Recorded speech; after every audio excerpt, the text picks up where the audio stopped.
లోకానుసారమైన ప్రేమ పరిస్థితిని బట్టి, లాభాన్ని బట్టి మనుషుల యొక్క విలువను తగ్గిస్తుంది, పెంచేస్తుంది. కానీ దేవుని ప్రేమ పరిస్థితిని బట్టి కాక, మనిషిని బట్టి కాక విలువను చూపిస్తుంది. అందుకని మన వాళ్ళు, మన కుటుంబ సభ్యులు కావచ్చు, మన బంధువులు కావచ్చు, మన స్నేహితులు కావచ్చు, మన చుట్టూ ఉన్న వారిని వాళ్ళు ఏమై ఉన్నా సరే ప్రేమించాలి.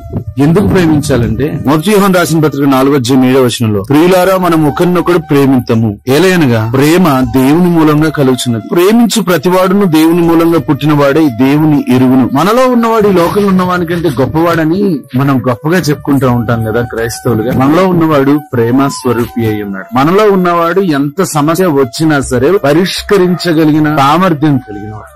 ఆయనకు అసాధ్యమైనది ఏదీ లేదు. మరి అలాంటి గొప్ప దేవుణ్ణి మనం పెట్టుకుని ఎదుటి వ్యక్తి యొక్క సామర్థ్యాన్ని బట్టి, ఎదుటి వ్యక్తి యొక్క క్యారెక్టర్ బిహేవియర్ ని బట్టి మన విలువలు మారకూడదు. ఎలాంటి వారైనా మన పిల్లలు, ఎలాంటి వాడైనా మన భర్త, ఎలాంటి వాడైనా మన భార్య, మన సహోదరుడు, వారి పరిస్థితిని బట్టి కాకుండా వారిని ప్రేమించాలి. ప్రేమ సహాయం చేస్తుంది, ఆకర్షణ మన స్వార్థం కోరుకుంటారు. నిజమైన క్రైస్తవులు సహోదరుడిని నిత్యం ప్రేమిస్తూ ఉంటారు.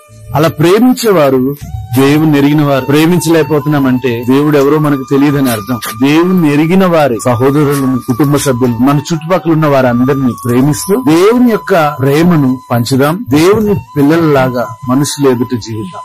God bless you.